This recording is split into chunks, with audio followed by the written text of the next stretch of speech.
gente.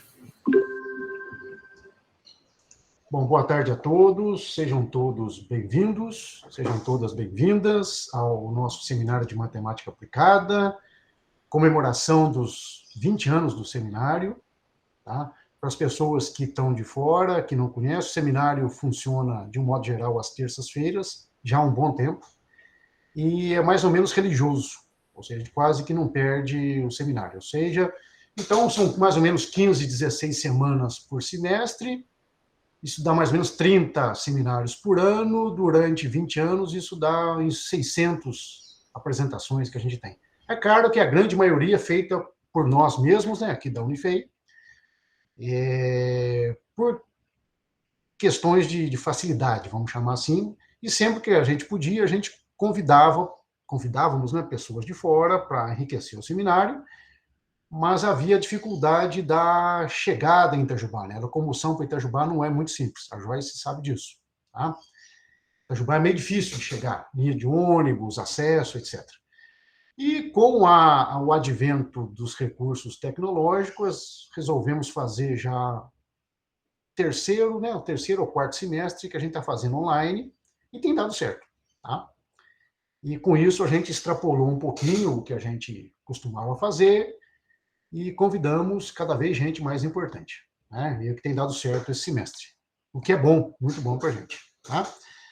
Bom, a apresentação hoje do seminário é da professora Regilene. Eu já agradeço de antemão a disponibilidade. Tá? O horário, às vezes, não é muito bom para as pessoas convidadas, né? Final da tarde, início da noite. É um horário mais ou menos morto nosso. É depois da última aula da tarde e antes do primeiro horário da noite. Então, a gente aproveita para isso. Eu trago lanche, né? Vários colegas trazem lanche e a gente ficava aqui na universidade. Tá? Bom, a Regilene, eu a conheço há um bom tempo, tá?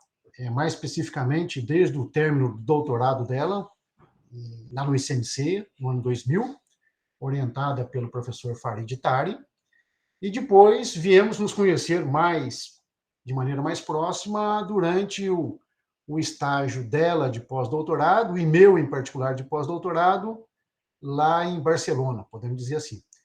E lá surgiu uma admiração muito grande minha pela Regilene, tá? Pelo contato mais próximo e pelos familiares, né, da Regilene, o Milton, o João e o Pedro, tá? Aos quais aqui eu peço que a Regilene transmita um forte abraço a eles. Tá? A Regilene é professora no ICMC, USP, livre-docente lá, é pesquisadora do CNPq e trabalha já há um bom tempo com teoria qualitativa das equações diferenciais. Em particular, esse é o assunto que ela vai tratar hoje com a gente, em particular, com perturbações, né, de primeira ordem de famílias de centros, num certo sentido. Tá, Regilene? Muito obrigado, fique à vontade, seja bem-vinda e que você possa voltar várias vezes e compartilhar conosco os seus estudos. Tá? Um abraço. Muito, muito obrigada, Luiz, obrigada por todo o carinho, a admiração é mútua, né? Tivemos uns momentos muito bons, né? Em Barcelona, é sempre um momento diferente estar fora do país, então para nós todos, né? Não só a mim como pesquisadora, mas também a minha família toda, foi muito importante estar com vocês. Eu vou começar compartilhando minha tela, eu estou tentando fazer uso de uma coisinha aqui, que algumas vezes eu tive sucesso, outras nem tanto, vejamos se hoje funciona. Ok? Imagino que vocês estejam vendo minha tela. Esse é um trabalho recente, onde, como falou o professor Luiz Fernando, eu vou falar sobre perturbações de primeira ordem em famílias de centros. Então, a ideia é abordar o que muitos de vocês já conhecem, o professor Douglas já falou aqui nesses seminários também, que é sobre os ciclos limites que nascem quando nós perturbamos um centro linear. Só que a diferença desse trabalho, com relação aos trabalhos em especial do Douglas, porque as famílias, eu tenho famílias de centro, eu não tenho um único centro, ou seja, eu tenho um sistema que possui parâmetros, ok? Então, esse trabalho acabou de ser divulgado online hoje, né? Então foi uma surpresa muito boa, Vou compartilhar com vocês aqui o link, vocês conseguem acesso a ele para o trabalho completo. Como eu comentei, minha ideia é passar a ideia do trabalho, compartilhar alguns exemplos com vocês, mais do que técnicas e contas, tá bom? Então, vocês podem acessar o trabalho e ter mais detalhes, ou a gente pode conversar também sobre os detalhes em outro momento ali. Esse é um trabalho em colaboração com Jackson Itikawa, da Unir, em Rondônia, e João Torregrossa, da UAB, em Barcelona. Então, vamos começar um pouquinho. Então, como eu já comentei com vocês... desculpa, meus slides estão em inglês, porque eu já tinha todo o texto em inglês, então eu estou aproveitando aqui, tá bom? Bem, a ideia desse trabalho é a gente estudar órbitas periódicas isoladas, né? A gente chama eles de ciclos limites, que bifurcam de um centro. Então, imagina lá que eu tenho um conjunto de órbitas periódicas, um centro, e eu vou fazer uma perturbação, eu quero saber quantos ciclos limites pode nascer daquela perturbação. A diferença desse trabalho para os outros é que essa família de centros esse centro não é um centro apenas, é uma família de centros. Ele depende de um parâmetro que pode estar em Rn, né, para qualquer n. Em especial, a gente apresenta uma expressão para a função de Melnikov, que é a função que a gente utiliza, que muitos de vocês já conhecem, mas que eu vou falar um pouquinho mais aqui hoje, para calcular o número de ciclos limites. Então, a gente vai apresentar uma forma, uma expressão para o cálculo dessa função, no caso especial em que eu tenho uma família, ou seja, que a expressão depende de um parâmetro.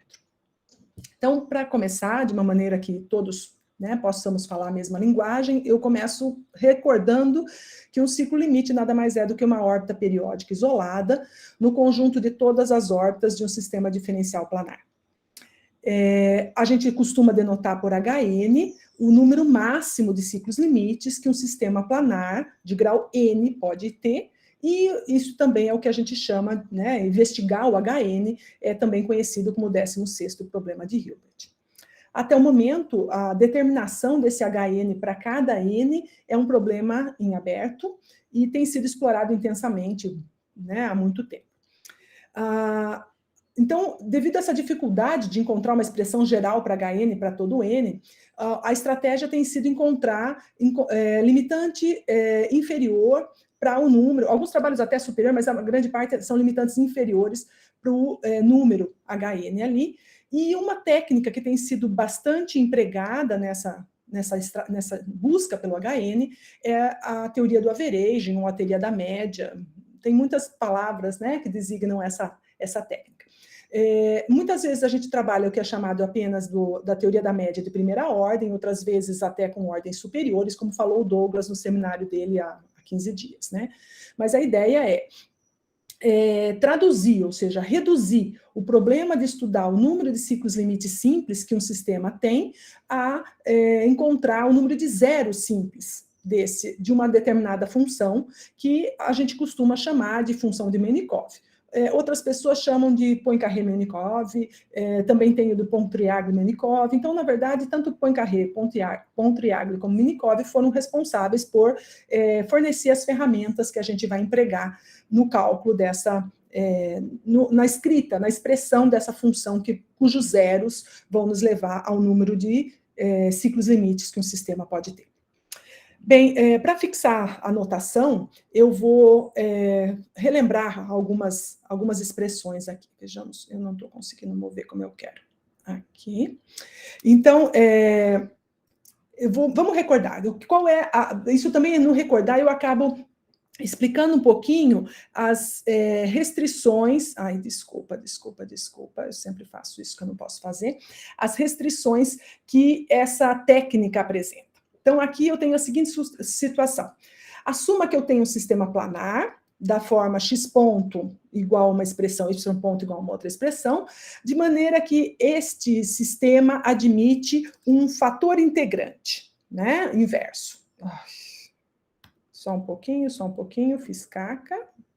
Falei que eu, usando tecnologia, eu nem sempre me saio do jeito que eu gostaria, Eu deveria ter feito de maneira tradicional para não dar tanto problema. Ok. Então, aqui eu tenho um fator integrante inverso, né? Esse fator integrante inverso vai me permitir que quando eu tenho lá meu sistema x ponto igual a uma certa, vou chamar aqui de P1, mas P1 de xy é qualquer sistema, né? É qualquer expressão, y ponto igual a Q1 de xy, um sistema qualquer, mas esse sistema admite um fator integrante inverso. Bem, se o sistema admite um fator integrante inverso, usando esse fator integrante, eu sou capaz de encontrar a expressão da integral primeira. Nem sempre significa... desculpa aqui. P1 e Q1, eu estou assumindo que são polinômios, tá bem? Estou no caso polinomial. Então, eu sou capaz de encontrar uma expressão para H, ou pelo menos garantir que ela existe. Muitas vezes a expressão analítica não é simples de ser exibida, mas a existência desse fator integrante me garante a existência dessa integral primeira. Bem, sabendo que ele tem uma integral primeira, então eu posso escrever esse sistema na forma 3. Quando eu digo na forma 3, significa que eu estou também perturbando ele, certo? Então, deixa eu começar melhor, que eu fiz uma coisa que não é muito boa aqui. Então, suponha que eu tenho x ponto igual a P1, y ponto igual a Q1, e eu estou assumindo que esse sistema é um sistema polinomial que tem centro. Meu objetivo eu vou perturbar esse sistema por alguns termos de ordem superior aqui, essa ordem aqui pode ser tão grande, né? Vai ser a mesma desses polinômios, mas ao fazer isso, como eu sei da existência, como eu estou assumindo a existência desse fator integrante inverso, tem essa integral primeira, então eu sei que esse sistema vai poder ser escrito desta forma 3 aqui. É isso que eu queria começar, perdão. Então, eu sei que existe aqui uma função que faz um papel de hamiltoniano e que a perturbação passa a ter essa cara aqui, né? Se aqui antes era P e Q, agora vai aparecer a divisão pelo fator integrante, então eu tenho um sistema desta forma. Então, esta é a expressão do sistema que eu vou trabalhar nessa técnica, certo? Em resumo, é isso. Eu estou nessas condições. O meu sistema original é um sistema que tem fator integrante, portanto, existe um H, e eu sempre posso escrevê-lo na forma perturbada, como na forma 3. Bem, dado então esse sistema na forma 3, como ele com epsilon igual a 0, ele tem um centro, eu posso traçar, então vamos lá, tem uma imagem aqui de tudo isso que eu estou falando, né? Eu tenho um anel de órbitas periódicas. Bem, dado esse anel de órbitas periódicas, eu vou traçar uma seção transversal e vou ver o que acontece com essas órbitas periódicas ao perturbar. Então, ao perturbar, isso vai se quebrar, mas algumas órbitas periódicas podem se manter, né? E essas que se mantêm são os chamados ciclos limites. Como a gente está assumindo que epsilon é suficientemente pequeno, a hora que eu tomo uma seção transversal, eu quero saber o que acontece, eu posso calcular o que a gente chama de aplicação de primeiro retorno, ou seja, saindo desse ponto, assumindo que a órbita, então, né, continua, para onde ela vai? Qual é o ponto em que ela retorna para essa seção transversal? Isso é o que a gente chama, então, da aplicação de primeira retorno, e através dela a gente chega no que é chamado de função displacement, ou função distância, que calcula exatamente a distância que existe entre o ponto de saída e o ponto de chegada. Então, tudo isso que eu estou falando, que vocês já conhecem, eu estou comentando porque eu quero chegar nessa notação aqui, né? Então, essa expressão 2 é a expressão da função que vai calcular a distância entre o ponto de saída e o ponto de retorno, né? Para cada H que você tomou aqui. O que acontece nesse caso? A gente tem, então, que essa expressão é uma função analítica, portanto, já admite uma expansão de Taylor, e a função, né, a primeira expressão que aparece nessa função de Taylor é exatamente o que a gente chama, então, de função de Melnikov, e ela depende apenas do P e Q da perturbação, certo?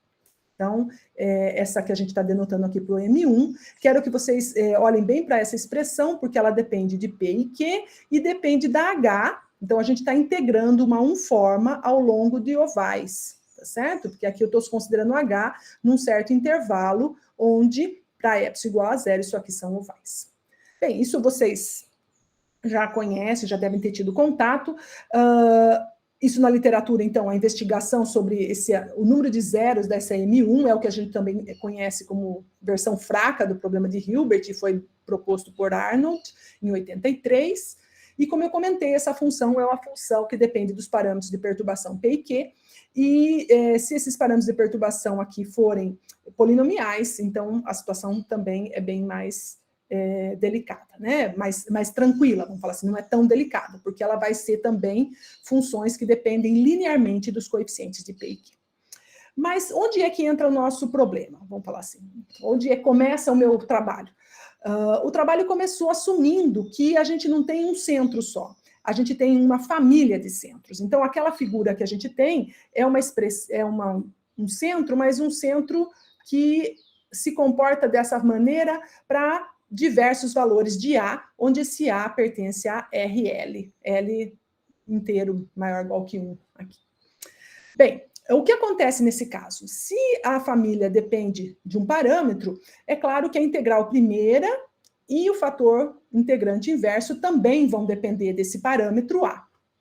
E, consequentemente, a função displacement também, ela não vai mais depender apenas do H e do epsilon, mas vai aparecer também esse parâmetro, e, consequentemente, né, a função de Melnikov também tem uma expressão bastante semelhante, né, àquela que eu havia colocado anteriormente, com a diferença que agora eu tenho o A do fator integrante e eu tenho o A da integral primeira.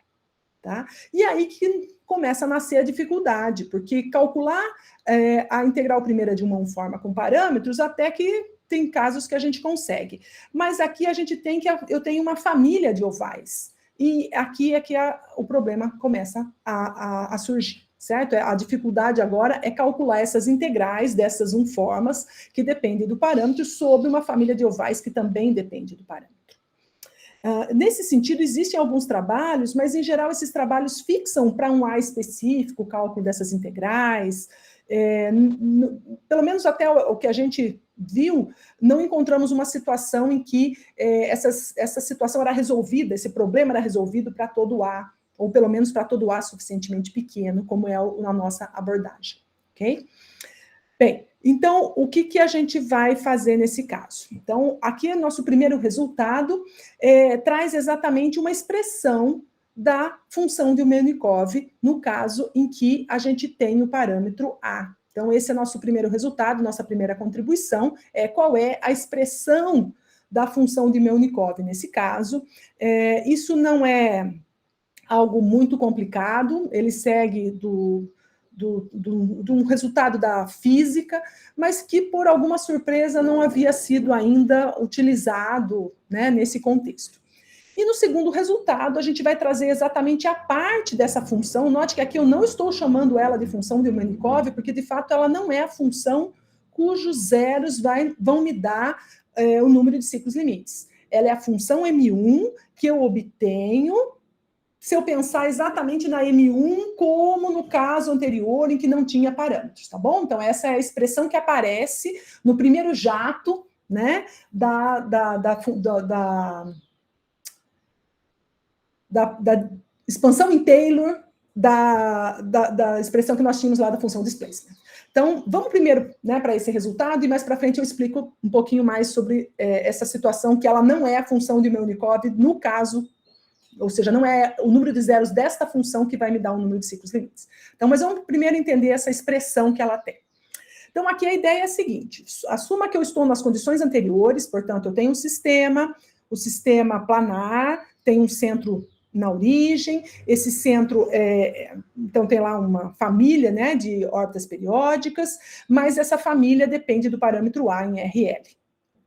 Bem, então, nesse caso, aquela função M1, ou seja, o primeiro jato em H da função de Melnikov, tem essa expressão 6 aqui, onde eu estou escrevendo ela expandida em A. Então, note, essa parte é a parte que não depende do A, essa parte é a parte que depende da primeira ordem em A, e aqui eu tenho os termos de ordem superior em A, tá bom? Quem que é o termo de primeira ordem em A? A função, a expressão da primeira ordem em A é esta aqui. Eu queria que vocês fizessem um esforçozinho para lembrar o que eu chamei de M1H lá atrás, no caso sem parâmetros, porque essa expressão é exatamente a mesma no caso em que eu tomei o A igual a 0. Então, no caso especial, em que eu tomo A igual a 0, eu tenho essa M0 como sendo a minha M1 do caso sem parâmetros, tá bom? Então, em particular, o caso sem parâmetros está contido aqui, é essa informação relevante aqui. E essa parte que depende do parâmetro em si, do A, né? Aqui é em AI, porque lembrando que eu estou em A pertencente a RL, portanto, eu vou ter um A1, A2 até AL. Então, no caso que L é 1, eu só tenho o A, a primeira expressão aqui, mas eu tenho uma soma.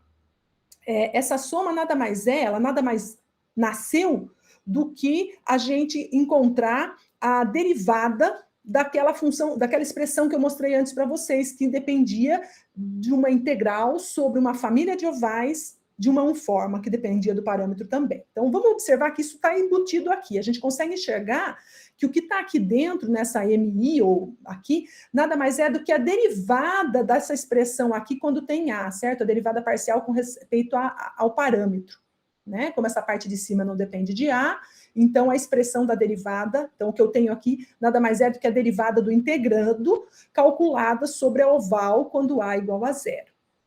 E essa segunda parte aqui envolve a integral sobre as ovais, também quando A igual a 0, mas da derivada de Lie de desta forma original, agora aqui, né, para qualquer A, calculada ao longo de um campo de vetores bem específico, esse campo aqui, tá? De quem me dá esse campo? Esse campo depende da integral primeira do sistema, do módulo, né, ao quadrado isso aqui nada mais é do que as derivadas parciais da H aqui, né, a derivada com respeito a x, respeito a y, né, e a derivada da H com respeito aos AIs. Então, aqui envolve a expressão da derivada de Lie de uma unforma ao longo desse campo, portanto, toda essa parte entre parênteses depende do parâmetro A, só que a gente avalia em A igual a 0 antes de integrar. E essa é a grande vantagem de toda essa técnica, porque se eu tentar calcular, perdoa, eu vou voltar alguns slides só para ver a expressão geral que eu tinha anteriormente, aqui, olha, se eu tentar calcular essa integral aqui, como eu tenho aqui uma integral cujas ovais dependem de A, eu não consigo realizar as contas. Mas nesse resultado aqui, o que a gente mostra é que, na verdade, eu posso integrar ao longo do caso quando A igual a 0 sempre, e também os integrandos, apesar de depender das derivadas parciais, depender da derivada de Lie, antes de integrar, eu vou avaliar em A igual a 0. Né? Então, essa fórmula não é uma fórmula que possa parecer tão complicada, foi uma surpresa para nós que ela nunca tivesse sido empregada, porque, na verdade, ela só depende de um resultado bastante clássico da literatura, que é chamado também como teorema de circulação de Kelvin. Ele é bastante usado na física. No nosso paper, a gente até refaz a demonstração, mas é bem... assim, a demonstração se parece muito com as demonstrações do cálculo, onde a gente faz, né, derivada do que está dentro, tira e tudo mais, é bem uma brincadeirinha ali das derivações, tá? E também mostrar a derivada de Lie daquele campo não é nada tão complicado. Mas, enfim, são algumas continhas que eu optei por não fazer nesse momento aqui, e sim de empregar os resultados que são consequência dessa fórmula, né, que a gente apresenta. Bem, mas então, dada aquela expressão anterior, né, que aqui eu estou chamando, então, essa M1 de HI lambda, né, suponha, então, que eu tenha, vou voltar aqui para que vocês vejam que 6 é exatamente a expressão que eu tinha antes, certo? Então, assumindo que eu tenho essa expressão M1 aqui, como sendo a primeira função, o que aparece lá no primeiro jato da expansão de Taylor da função de displacement, né? Então, assumindo que tanto H quanto o fator integrante inverso dependem de A, então a gente vai ver que é possível encontrar aqui parâmetros lambdas, né, específicos, de maneira que as funções P e Q que a gente tem aqui, né, que são chamadas as funções perturbativas, vão me permitir fazer um blow-up. É esse o grande segredo do resultado, certo? Então, assumindo que eu tenho minha função M0 escrita como soma de umas funções especiais aqui dependendo de H, Isso aqui eu estou simplesmente escrevendo ela em partes homogêneas, nenhum segredo. E assumindo que aquela parte onde aparecem os parâmetros na frente também se escreve como uma soma, eu queria observar que aqui essa soma não vem da MI e essa aqui da LI, não. Essa soma, de fato, está escrita para dizer que eu vou pegar aquela soma completa de MI mais LI e dividir ela em duas partes, uma parte que vai contribuir com os zeros da função, que vai ser parte da minha função de Melnikov, e uma parte que não contribui com os zeros, no calcular lá os ciclos limites. Então, é isso que eu estou falando aqui, né? Essa minha função, que é o que acompanha A, ela vai ser dividida em duas partes. Uma parte onde estão as GIs, umas partes onde eu estou F1s aqui, depois eu vou... Aqui embaixo a gente vai ver mais. O que ele está falando é que eu vou chamar, onde tem os L0s, de um delta, alguma coisa, onde tem as lambdas, não vai haver delta, então vocês estão vendo que é um blow-up, tem alguns parâmetros que recebem delta, outros que não recebem delta. Os As vão receber delta também, assim como o epsilon, tá certo? Da perturbação também vai ser chamado de delta. Então, fazendo esse blow-up, a gente mostra que, para cada zero simples desta expressão aqui, eu tenho um ciclo limite, né, do sistema perturbado. Então, que aqui, então, é o resultado clássico da função, né, do averaging ou da média, como vocês queiram dizer. De novo, a gente tem aquela situação de que aqui, essa família, sempre lembrando que nós estamos numa situação em que epsilon é suficientemente pequeno, então você tem uma família que tende a uma órbita periódica aqui, né? Mas vamos explorar um pouquinho mais essa expressão da 7 aqui, ó. Essa expressão 7 está me falando que eu tenho uma parte que depende de μ0, portanto, dos lambda zeros, tá certo? E uma parte que depende de μ1. μ1 é aquele que veio do lambda 1, tá certo? Então, ele está falando que eu vou pegar alguns pedaços aqui. Vão ter partes que vão vir, mas tem partes que não. Eu vou perder, algumas coisas vão desaparecer. Vocês estão vendo que não tem GIs aqui? Então, eu estou falando que eu vou usar todos esses, toda a parte da M0 vai estar aqui, só que desta parte daqui, eu só vou usar este pedaço, certo? Esta parte que está aqui não vai contribuir na expressão do que é chamada função de Melnikov, nesse caso com parâmetros. Bom? Essa demonstração é bastante técnica, né? A gente tem que escrever as expressões e mostrar a independência delas e mostrar que tem pedaços que contribuem, outros que não. Em resumo, ou seja, posso dizer que o que está acontecendo aqui é que essa parte corresponde aos termos de ordem superior em delta, portanto, eles vão para a segunda ordem em delta e não em primeira ordem, então eles não vão contribuir com o número de zeros quando a gente está estudando apenas perturbações de primeira ordem, tá certo? Então, apesar da gente estar na primeira ordem do averaging, nós estamos pegando com esse a parte dos parâmetros tem uma parte que contribui na primeira ordem, tem uma parte que não contribui na primeira ordem. Para que a gente tenha um pouquinho mais de sentimento sobre isso, eu optei por fazer exemplos. Então, mas antes de começar... Com licença, professora. Pode falar. Uma dúvida, não está claro para mim. Você disse que é um blow-up delta. Qual que é a hipótese delta próximo de zero? Você está fazendo essa hipótese? Sim. Eu não estou vendo isso. Muito pequeno. Acho que não tá escrito aqui, perdão. Talvez não esteja. Você tem toda a razão. Onde está o delta? Não está, né? Ok. É uma falha. Obrigada. Não, aqui o delta tem que ser suficientemente pequeno, né? Uhum. Porque ele também vai ser o papel do epsilon. O epsilon também vai ser chamado de delta ali, certo? Então, ele vai um é fazer múltiplo do outro. Ele acompanha a perturbação em epsilon também. Okay. Exato. Isso. Então, ele também tem que ser... É um blow-up com delta suficientemente pequeno. Obrigada, Tá. Lucas. E tem alguma motivação para essas hipóteses? Tipo, é claro, a classe de campos polinomiais, onde você... Acho que é o próximo problema, né? Eu vou comentar um pouquinho sobre isso. Ótimo. Ok, obrigado. A gente vai mostrar que a nossa restrição nessa técnica acho que nos exemplos eu te explico um pouquinho mais as restrições, mas aqui o que eu preciso para começar? Eu preciso que o meu sistema tenha um fator integrante inverso, esse é o primeiro primeiro caso, certo? Que nem sempre eu sou capaz de encontrar esse fator integrante inverso. Isso. E preciso, através desse fator integrante inverso, ser capaz de encontrar a H, a integral primeira. Né? Então, essas são as primeiras restrições. Sim. Mas, ao usar a técnica, ao fazer os exemplos, tem outra restrição, que é a parametrização das curvas integrais, né? Da oval. Essa é uma restrição clássica dentro da técnica da averagem, como vocês queiram, do promédio ali, porque a gente precisa sempre, né, fazer a parametrização da curva, e isso não é novidade nesse contexto. Tá bem, obrigado. Imagina.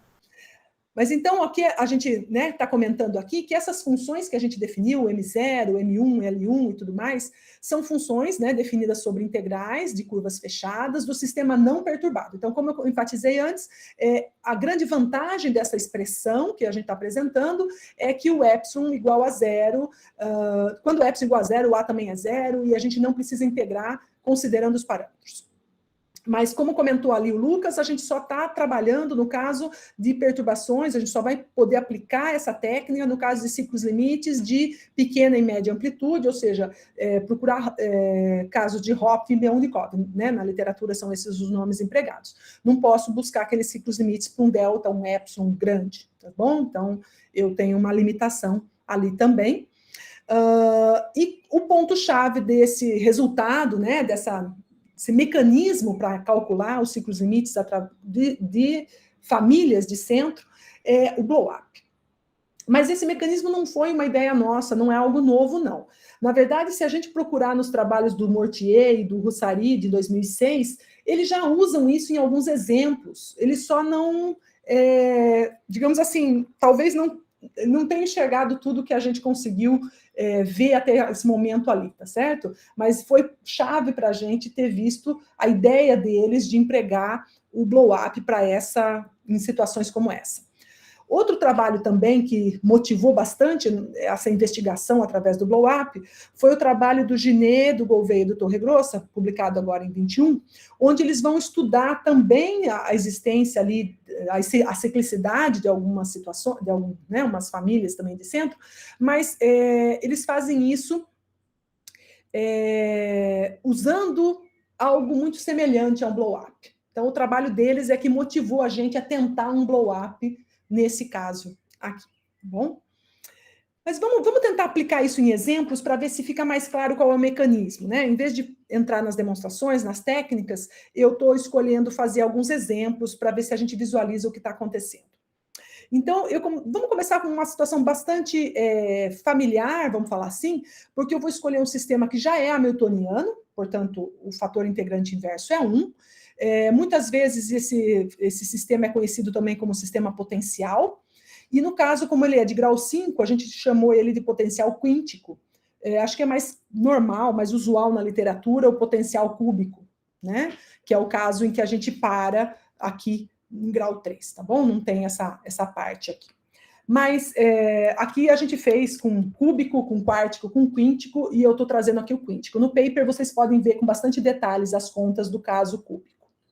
Bem, nesse caso especial, lembra que eu falei que eu começo sempre escolhendo o fator integrante, dele eu calculo o hamiltoniano, e daí, então, eu tenho o sistema da forma perturbada. Então, esse 8 que está aqui seria o meu correspondente 3 lá atrás, que eu estava comentando com vocês, tive que rabiscar um monte, era essa expressão que eu queria trazer para vocês.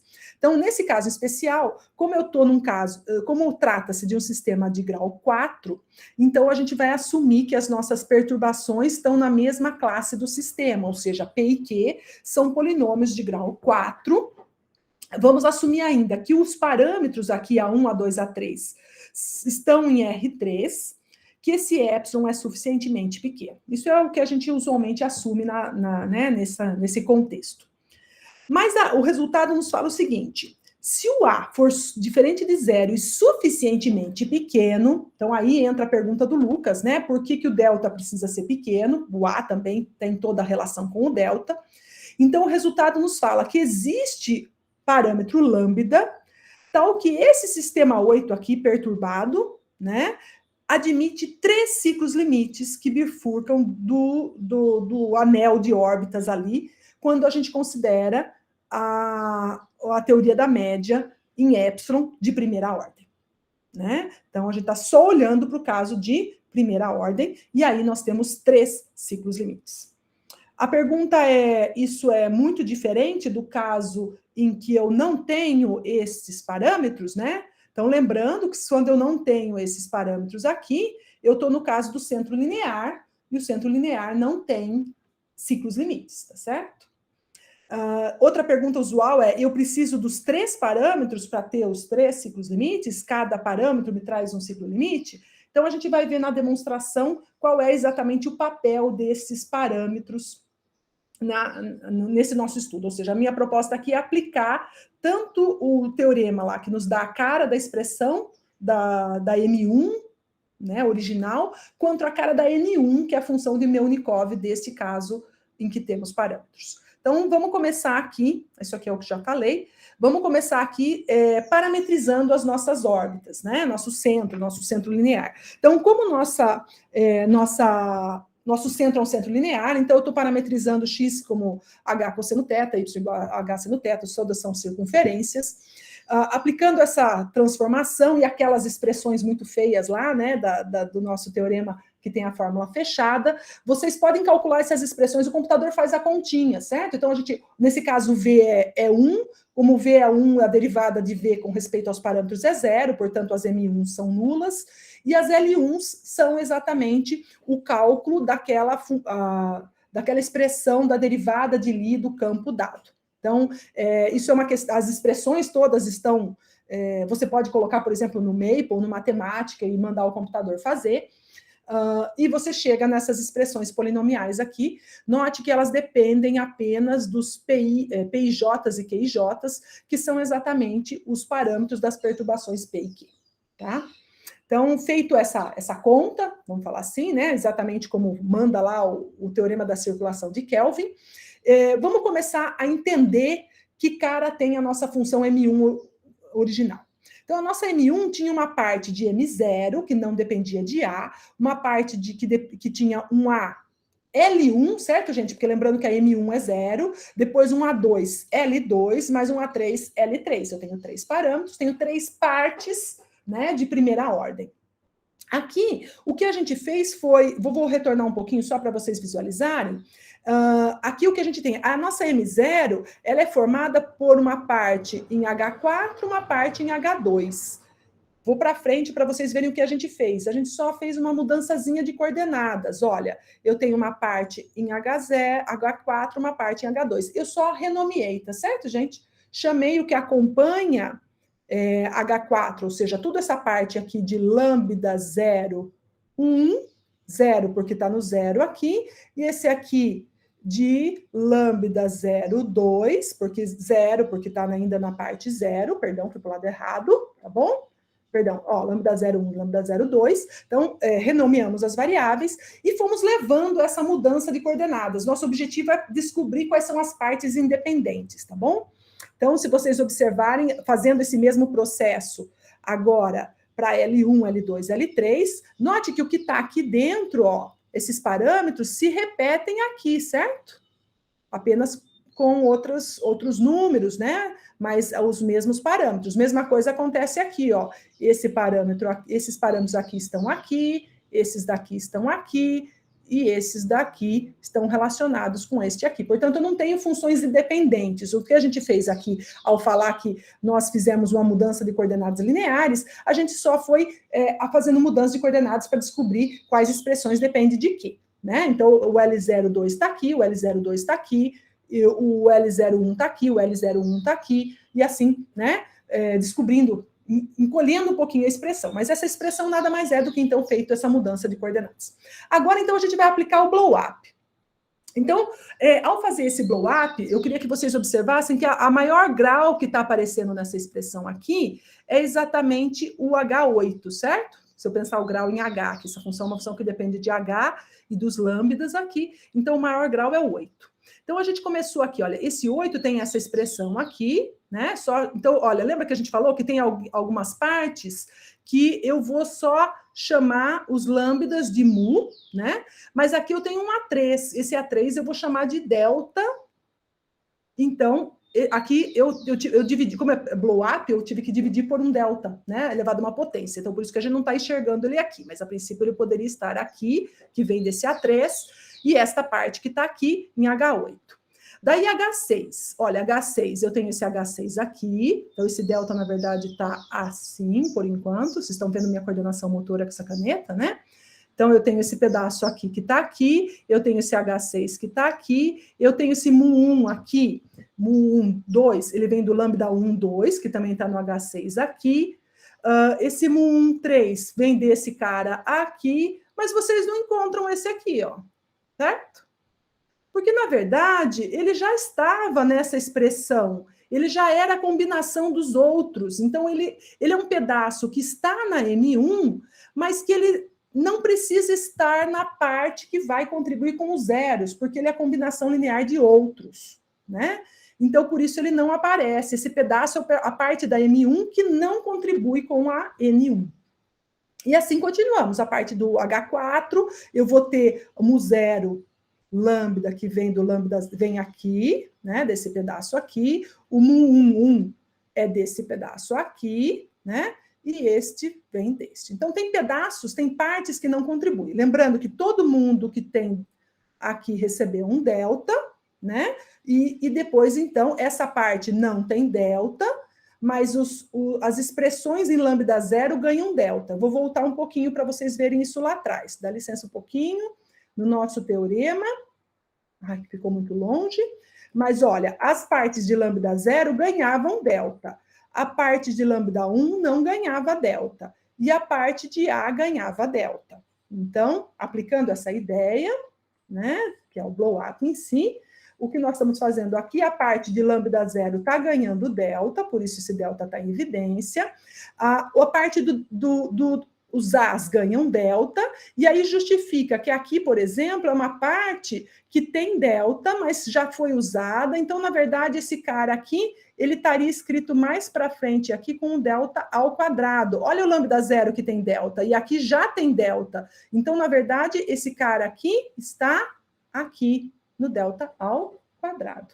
A mesma coisa acontece com outro lambda 0, onde está ele? Aqui, ó. Esse cara também vai receber delta, mas ele já tinha um delta aqui. Então, esse cara também vai contribuir com os termos de ordem maior, tá? Então, quando a gente vai olhar essa expressão de mu1, né, dividindo aqui por delta igual a 0, fazendo blow-up, né? Então, aqui sobra só um delta. Essa parte cujo o número de zeros corresponde, segundo o teorema da função implícita, a cada zero simples dessa expressão, eu tenho um ciclo limite, usando, né, a teoria clássica aí, é uma parte que não é toda M1, mas só a parte de primeira ordem delta, né?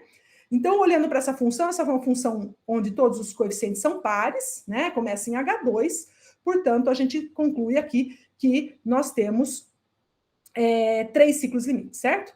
Perdão? Isso. 4, né? 4 ciclos limites, perdão. Uma prova, isso. Então, só que eu estou achando que eu desencontrei umas coisas. Aqui está 3 ciclos limites, lá está 4. Eu estou digitando errado, né? Não, é 4 parâmetros. Eu que estou louca, perdão. Eu li 4 aqui, achei que era 4 ciclos limites. Não. Então, retomando, perdão, porque eu achei que eu tivesse digitado errado, voltei desesperada lá para ver que eu tinha digitado errado. Então, aqui eu tenho, retomando, né? Vocês conhecem essa parte. Eu tenho uma função de ordem 2, portanto, eu vou pôr um H2 em evidência, vai ficar uma função só par, vai ter 3 zeros simples e positivos, que são os 3 ciclos limites da teoria clássica. Então, agora, umas observações importantes que o Lucas nos colocou aqui, né? Bem para finalizar aqui. Então, por exemplo, eu tenho naquela expressão anterior, 4 parâmetros independentes, né? Por isso a gente tem os 3 zeros, é uma maneira de olhar. O número de zeros sai de 1 e vai para, cuidado meu erro aqui, foi para 3, quando a gente aumentou de ordem 3 para ordem 5, mas esse resultado também é verdadeiro se eu tomar, por exemplo, A1 e A2 zero e A3 diferente de zero. Ou seja, na verdade, não é porque eu tenho 3 parâmetros que eu tenho 3 ciclos. É porque eu cheguei na ordem do cúbico, tá certo? Ele que me permitiu fazer isso. Eu também teria, se eu tivesse começado o sistema original, já com uma perturbação de grau 5, não tendo, né, o x à quarta e o x a terceira que aparece. Então, de fato, não é o número de parâmetros que aumenta o número de ciclos, mas sim a ordem. Bem, tem outras aplicações aqui, vou passar por essa bem rapidinho. Também isso responde algumas outras perguntas, como, por exemplo, isso só se aplica no caso hamiltoniano, isso só se aplica no caso contínuo? Não. Isso se aplica em situações como esta, onde aqui a gente vai ter um sistema onde eu não tenho uma integral primeira racional. E tem outro exemplo do nosso trabalho, mas que eu não estou trazendo aqui, onde eu tenho um sistema cuja perturbação é descontínua, ou seja, eu tenho um sistema contínuo, mas perturbei diferente a parte positiva e a parte negativa de epsilon, e também consigo aplicar a mesma técnica. Então, nesse caso especial desse exemplo aqui, note que é um sistema onde eu tenho A1 e A2, portanto, eu tenho assim, 2 parâmetros, entre aspas, né? Lembrando que na nossa técnica a gente chama de A o parâmetro, é como se fosse um só, mas aqui eu tenho até duas coisas a chamar de delta, vamos chamar assim. Estou perturbando por grau 4, porque 4 é a ordem, é aqui o grau do sistema, né? E nesse caso a gente vai encontrar 4 ciclos limites também que nascem do centro. Esse centro já não está na forma, né, tão limpinha, vamos chamar assim, como estava anterior. Portanto, a nossa parametrização também não é tão simples. Então, fazendo um pouquinho de conta aqui, aqui a integral primeira tem essa cara estranha, vamos dizer assim, não é tão bonitinha. O nosso fator integrante também não é, nem a fator integrante, nem a integral primeira são racionais. A nossa parametrização é uma parametrização mais complicada, tá certo? Esse exemplo foi escolhido a dedo, nem sempre a parametrização das órbitas periódicas são simples. Nesse caso, a nossa função de Melnikov, nossa função M1, cuidado da minha fala, né? Tem a parte em A, a parte em A1, a parte C em A, a parte em A1, a parte em A2 e de ordem superior. Essas expressões são bastante complicadas, aqui não zero nem a M1 nem a L1. O cálculo dessas integrais requer até algumas técnicas já empregadas em outros trabalhos de alguns chineses, porque o cálculo tem uma integral que envolve isso no denominador, né? Então, não são cálculos simples, mas são contas, né? Ao final de todas essas contas, fazendo as mudanças de coordenadas adequadas, a gente chega nessa expressão. Então, aqui está a parte que não depende de A, a parte que acompanha o A1, a parte que acompanha A2. Queria que vocês observassem que aqui eu tenho até 10, né? O grau máximo aqui, o H elevado a 10. Só que os denominadores são diferentes, né? Tem um H3, um H4, outro H5 aqui. Então, o que a gente vai fazer aqui é aplicar um blow-up e vamos chegar numa função como essa. Então, aqui não é tão fácil de encontrar, porque aqui a gente colocou tudo sobre o mesmo denominador, colocamos um H ao quadrado em evidência, por isso a maior ordem aqui foi 8. Né? E o que a gente percebe aqui é que a gente tem contribuições, então, de diferentes funções. Tem a parte que só vem de 0, a parte que vem de 1, a parte que vem de 2, então aqui tem de A1, aqui tem de A2, é a maneira como a gente chamou, né? Mas não tem todos os termos, todas as potências, né? Se vocês acompanharem M0, M01, M02, M03, mas não significa que precisa ter todas as partes. Então, tem partes que foram não contribuíram com essa expressão porque foram em ordem delta superior, né? Nesse caso, então, essa N1 ela tem 4 zeros, portanto, 4 ciclos limites, né? Lembrando que a gente está olhando aqui para zeros positivos. E no caso especial em que A1 igual a 2 igual a 0, é um trabalho já feito, a função de Melnikov clássica teria apenas 2 zeros. Então, esses 2 parâmetros contribuíram com 2 zeros, tá certo? Nesse exemplo em particular. Bem, queria só encerrar bem rapidamente aqui, que essa técnica não deixa de ser uma técnica de averaging de primeira ordem, tá certo? A gente está analisando delta de primeira ordem. No trabalho, a gente comenta um pouquinho sobre ordem superior, mas as contas ficam mais complicadas e as limitações também. Mas a gente, né, tem dito que é como se a gente estivesse trabalhando em ordem 1,5, porque a gente enxerga mais do que a primeira ordem, mas menos do que a segunda ordem. Então, é como se esses parâmetros, né, o A que está ali, aquele parâmetro do sistema, nos permite haver ciclos limites que estavam na segunda ordem, né, então que não eram vistos quando A igual a zero, mas não chega a completar todo o estudo de segunda ordem. Então, a gente fez alguns exemplos numéricos em que a gente percebe que o nosso número de ciclos limites fica entre o caso A igual a zero e, né, se eu fosse calcular numericamente para qualquer A de segunda ordem, ele seria maior ainda. Mesmo só fazendo uma estimativa, não é muito precisa. Né? Então, a gente fala que a gente vê uma parte da segunda ordem da M2, então a gente está dizendo, né, entre a gente, que a gente tem como se fosse uma averagem de 1,5 ali. Bem, é isso que eu queria trazer para vocês, agradeço pela atenção e fico à disposição para outras perguntas. Edilene, muitíssimo obrigado. Tá? A palestra, o assunto é muito interessante. Os desafios, a primeira visão, parecem muito grandes, né? Ou seja, eu estou aqui com um probleminha simples, né? Com um sistema quadrático num plano em que te cai numa integral dessa e eu não consigo nem parametrizar as órbitas fechadas e muito menos avaliar as integrais aí, né? Nem numérico, nem nada. O Denis pode dar uma ajuda aqui para falar. Fez uma simulação no matemática e, meu Deus do céu, né? As integrais são enroladas de um modo geral, tá? Mas muito obrigado. Eu gostaria de deixar a palavra aberta. Perguntas, por favor. Denis, comentários, né? Os demais colegas, por favor.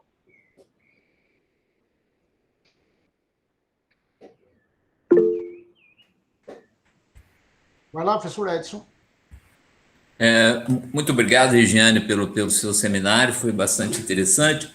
Você apontou, eu sou físico e tenho uma certa curiosidade, você comentou que o teorema de Kelvin, a demonstração de Kelvin, apresenta-se num contexto de física.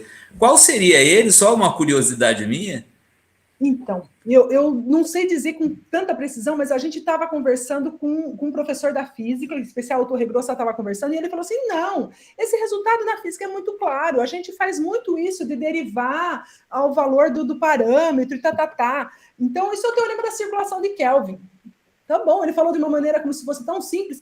Para a gente encontrar uma referência que trouxesse isso, foi muito difícil.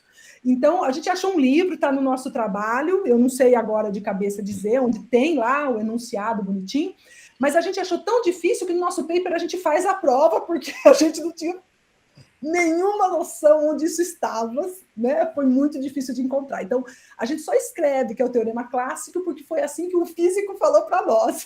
Tá certo. Tá certo. Muito interessante, muito obrigado, Tiana. Imagina.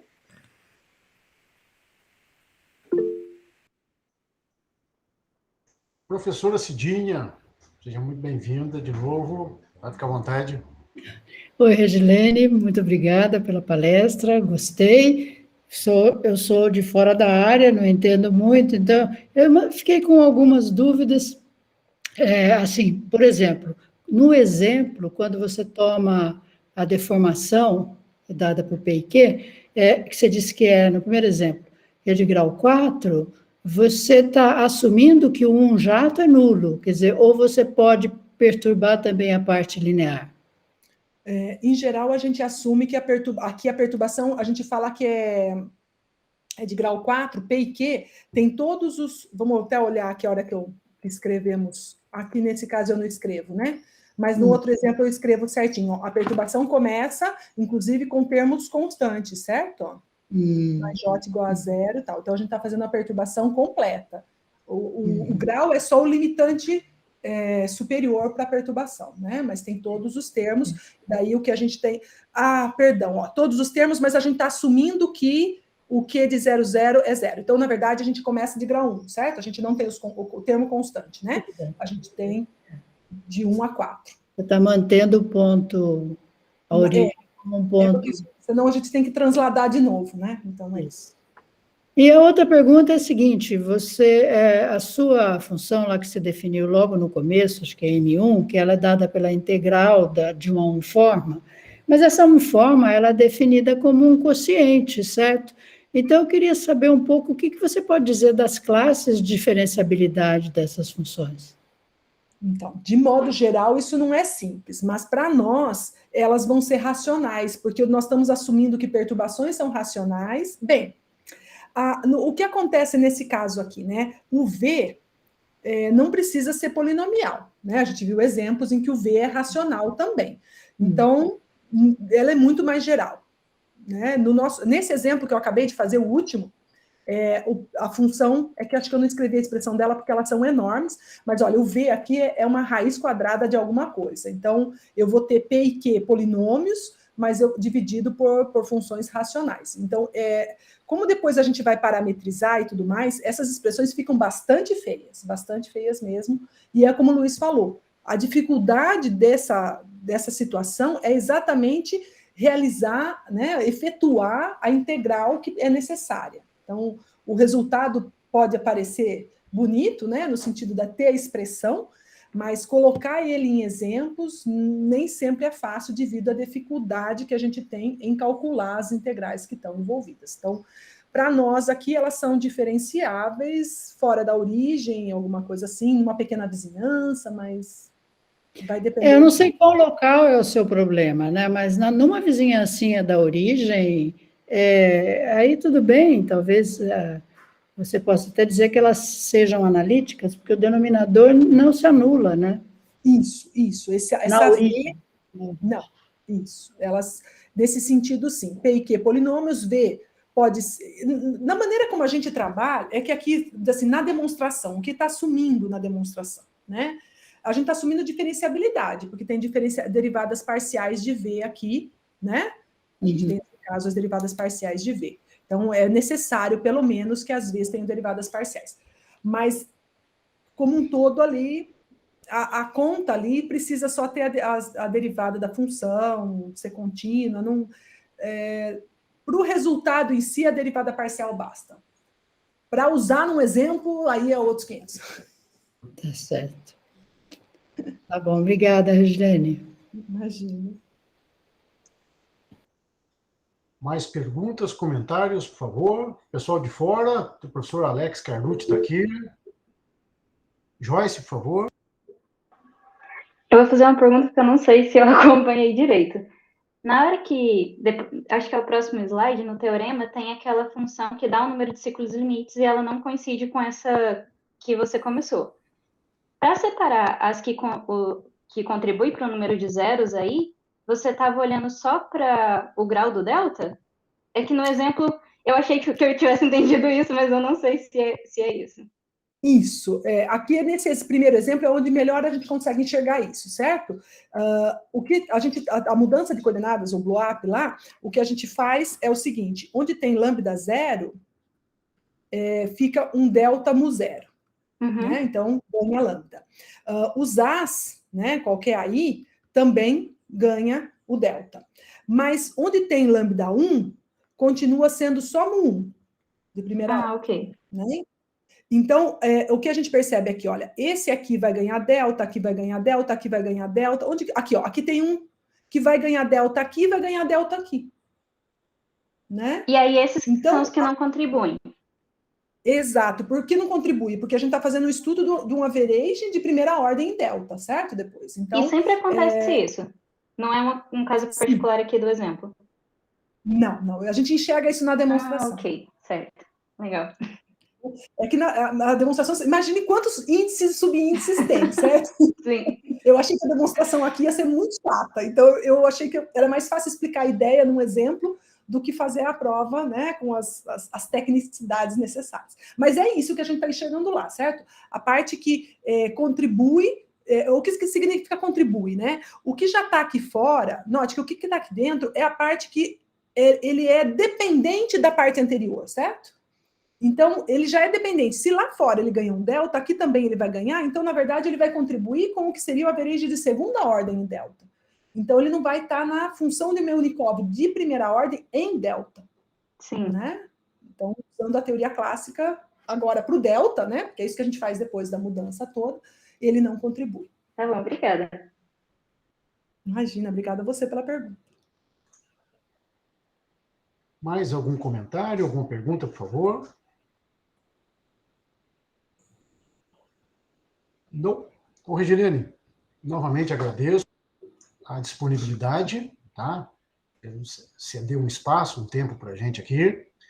Agradeço os colegas, né, que estão participando, os convidados externos, e informo que semana que vem é o nosso último seminário, que é com o professor César Rogério, da UFSCar. Tá? É um seminário passado, que não pôde ser realizado, porque tivemos problemas de conexão com a internet, e ele gentilmente remarcou, e esse será o seminário final do nosso semestre. Muito obrigado, professora Cidinha, muito prazer em revê-la. Joyce, prazer em revê-la. Felipe, prazer em revê-lo. Francisco, prazer em revê-lo. Tá? Bons estudos para vocês, tá? Bom final de ano e que a gente possa nos encontrar mais vezes no ano que vem. Um abraço, até mais. Um abraço. Tchau, tchau. Um abraço, pessoal. Obrigada. Tchau, pessoal. Tchau.